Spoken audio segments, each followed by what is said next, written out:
করে রাখবেন।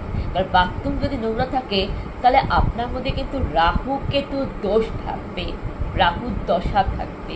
আর রাহু কেতু গ্রহ কিন্তু অসন্তুষ্ট হয়, তাই গ্রহকে সন্তুষ্ট রাখতে আপনাকে বাথরুমটা সবসময় পরিচ্ছন্ন পরিষ্কার রাখতে হবে।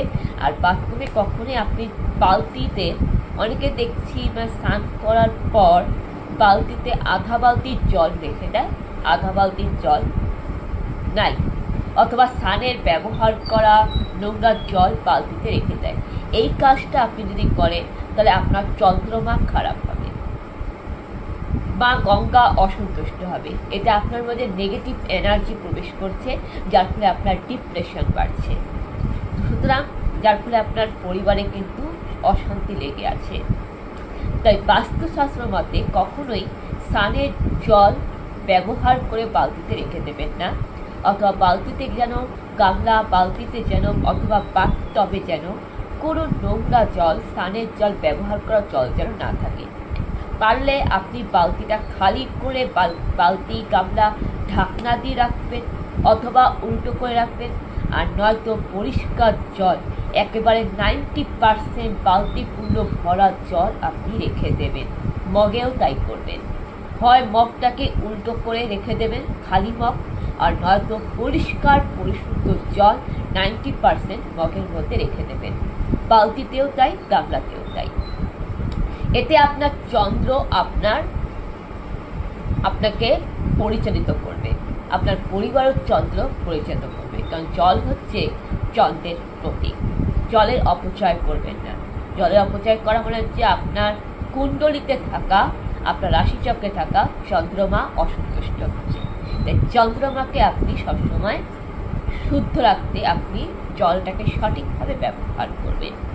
তারপরে কি করবেন, আপনি সেই জল পূর্ব দিকে মুখ করে আপনি সূর্যদেবকে, আপনি গঙ্গাকে জল অর্পণ করবেন। সকাল উঠে আপনি জল অর্পণ করেন সূর্যদেবকে, তাহলে সেটা খুব ভালো, খুবই ভালো। আর না হলে আপনি স্নান করুন, আপনি হাত মুখ ধরুন, ওয়াশরুমে যান, আপনাকে বাথরুম পরিষ্কার রাখতে হবে, বালতি খালি করে উল্টে ঢাকনাতে রাখতে হবে, অন্যত পরিষ্কার পরিশুদ্ধ জল ভরে আপনাকে বের হতে হবে। মানে আপনি চাইলে এই ভুলটা করবেন না যে আধা জল বালতিতে রেখে দিলেন, অথবা নোংরা জল, স্নানের জল বালতিতে রেখে দিলেন, এই ভুলটা আপনি করবেন না।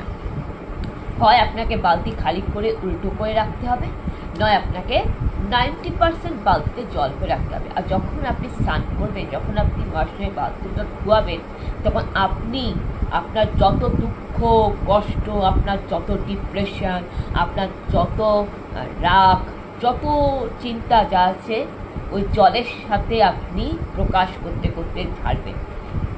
এতে কি হবে, যে জলটা জলাশয়ে নালীর মুখ দিয়ে ভেসে যাচ্ছে, ওটার সাথে সাথে আপনার মধ্যে নেগেটিভ এনার্জি, আপনার দুশ্চিন্তা, আপনার সমস্যাও কিন্তু বেরিয়ে যাচ্ছে, এবং আপনি পজিটিভ এনার্জিতে আসছেন, আপনি সুস্থ হয়েছেন, এবং আপনি সমস্যার সমাধান খুঁজে পেয়েছেন। তাই আপনি যখনই বাথরুমে যাবেন, তখন আপনার যত দুশ্চিন্তা আছে সব ওখানেই প্রকাশ করে ছেড়ে দেবেন। আপনার মধ্যে যত প্রাণী আছে সব ছেড়ে দেবেন। আপনার যত সমস্যা আছে আপনি সব কিছু বাথরুমে শেয়ার করবেন। কী হবে, ওখানে আপনার মধ্যে নেগেটিভ এনার্জি বাথরুমেই থেকে গেল, দূষিত পদার্থ, আপনার ডিপ্রেশন, আপনার সমস্যা আপনার মধ্য থেকে, আপনার পরিবারের মধ্য থেকে, আপনার মনের মধ্য থেকে বের হয়ে গেল। এবার আপনি যখন পরিষ্কার জল বালতিতে ভরবেন, তখন আপনি সবসময় সৎ চিন্তা করবেন, আপনি সৎ চিন্তা করবেন, আপনি বলবেন যে হ্যাঁ আমি পারবো, আমি পেরেছি, হ্যাঁ আমি ভালো আছি, আমি সুস্থ আছি। আপনি এটা বলার চেষ্টা করবেন, হ্যাঁ আমি শান্তিতে আছি। অথবা আপনি ওই সময় ঈশ্বরের নাম জপ করবেন, আপনি হরে কৃষ্ণ হরে রাম মন্ত্র জপ করতে পারেন, ওম নমঃ শিবায় মন্ত্র জপ করতে পারেন। স্নানের সময় আপনি এই মন্ত্রটা বলবেন, ওম নমঃ ভগবতে বাসুদেবায় নমঃ, ওম শ্রী ভার্গবায় নমঃ। আপনি গঙ্গা মন্ত্র জপ করবেন, গায়ত্রী মন্ত্র জপ করবেন, গায়ত্রী মন্ত্র জপ করতে করতে আপনি স্নান করবেন। আপনি প্রভু যিশুর প্রার্থনা করবেন, বাইবেলের প্রার্থনা, আপনি যদি বাইবেল পড়ে থাকেন স্নানের সময় বাইবেলের প্রার্থনা, আপনি কি বাইবেলের বচন পড়েছেন, প্রভু যীশু খ্রিস্টের বাণী কি, ওটা বলতে বলতে আপনি স্নানের জলকে আপনি আশীষ করছেন, জলকে আপনি কি করছেন, প্রোটেক্ট করছেন। ওই জল আপনি স্নান করবেন এবং একটা পাত্র বা লোটাতে আপনি পরিষ্কার জল নিয়ে আপনি ঘরে আসলেন, ওই জল আপনি ঠাকুর ঘরে রেখে দিলেন। এটা পরিষ্কার পাত্রে আপনি জল নিয়ে আপনি ঠাকুর ঘরে রেখে দেবেন। দেখবেন আগেকার দিনে ঠাকুমারা যখন নদীতে স্নান করতো বা কুয়োতে স্নান করতো, স্নান করার পরে তারা একটা পাত্রের মধ্যে জল ভরে নিয়ে আসতো, বা কলসি করে স্নান করার পর দেখবেন কলসি করে জল নিয়ে আসতো, রান্নাঘরে রেখে দিত, রান্নাঘর অথবা ঠাকুর ঘরে রেখে দিত। ওই জলটা প্রত্যেক সন্ধ্যাবেলায় সদর দরজায় আপনি জলের ছিটা দিবেন, আপনার ঘর থেকে নেগেটিভ এনার্জি বের হয়ে যাবে, সদর দরজা অথবা বাড়ির চারপাশে। এবারে আপনি বাথরুম থেকে স্নান করে আসলে, এসে অথবা ওয়াশরুমে কাজ করে দাঁত হাত মেজে হাত মুখ ধুয়ে আসলেন, এসে আপনাকে কী করতে হবে, আপনাকে যোগা মেডিটেশন করতে হবে, আপনাকে যোগব্যায়াম করতে হবে। আর যোগব্যায়াম করার পর, মেডিটেশন করার পর আপনি মুদ্রা করবেন। প্রথমে আপনি অহস্ত মুদ্রা করবেন। আপনি 3টা এই মুদ্রা যদি করতে পারেন খুব ভালো। এক হচ্ছে হাতটাকে মুষ্টি করে এরকম করে খোলা। 2 হচ্ছে আপনি হাতটাকে মুষ্টি করবেন,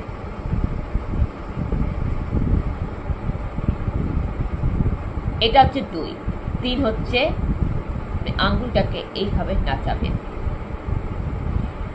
এই ব্যায়ামটা যেটা হচ্ছে, যেটা আঙ্গুলটাকে এইভাবে নাচানো, আপনার মগজ নিয়ন্ত্রণ করা হচ্ছে, আপনার স্মৃতিশক্তি বৃদ্ধি পাবে, আপনার স্মৃতিশক্তি প্রখর হবে, আপনার জ্ঞান বুদ্ধি হবে, আপনার নার্ভ ভালো থাকবে। আর এই ব্যায়াম হচ্ছে যাদের নার্ভের সমস্যা রয়েছে, ঘুমের সমস্যা রয়েছে, তাদের জন্য এই ব্যায়ামটা খুবই উপকারী। যে কোনো কিছুতে সকল রোগ প্রতিরোধের ক্ষমতা করবে এই ব্যায়ামটি। আর এই ব্যায়ামটা যেটা রয়েছে সেটা হচ্ছে আপনার পজিটিভ এনার্জি আপনার মধ্যে থাকবে, আপনি শক্তিশালী হবেন। আর 3 হচ্ছে শঙ্খ মুদ্রা।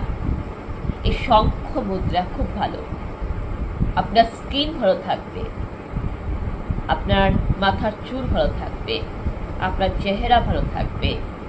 যে কোনো গায়ন সমস্যা, যে কোনো মাসিক, ঋতুচক্র, পিরিয়ড সমস্যা জন্য আপনাকে এই শঙ্খ মুদ্রা করতে হবে। বায়ু মুদ্রা। বায়ু মুদ্রা হচ্ছে যে কোনো আঙ্গুলের থাম আর তর্জনী একসাথে যোগ করে আপনি ওম মন্ত্রটি জপ করবেন। ওম ওম মন্ত্র জপ করার সময় অ উ মা ওম, এই অ উ মা ওম মন্ত্রটি আপনি জপ করবেন।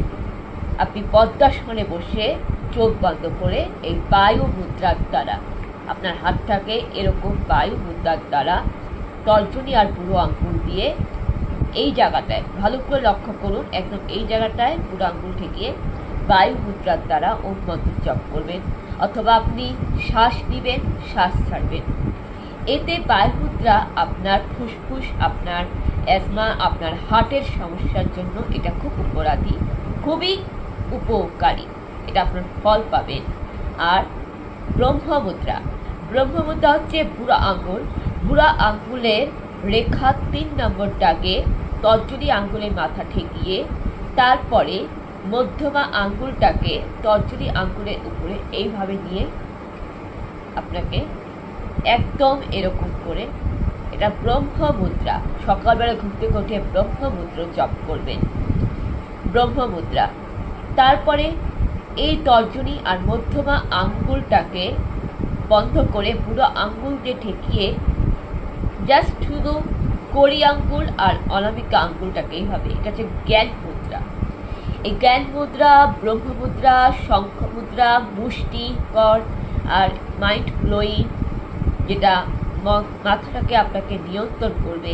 যদি প্রতিদিন সকালবেলায় ঘুম থেকে উঠে যোগাসন করার পর পদ্মাসন, বজ্রাসন, শবাসনে বা আরাম করে বসে আপনি যদি এই মুদ্রা করতে পারেন, তাহলে আপনার মধ্যে সকল সমস্যা দূর হয়ে যাবে। আপনি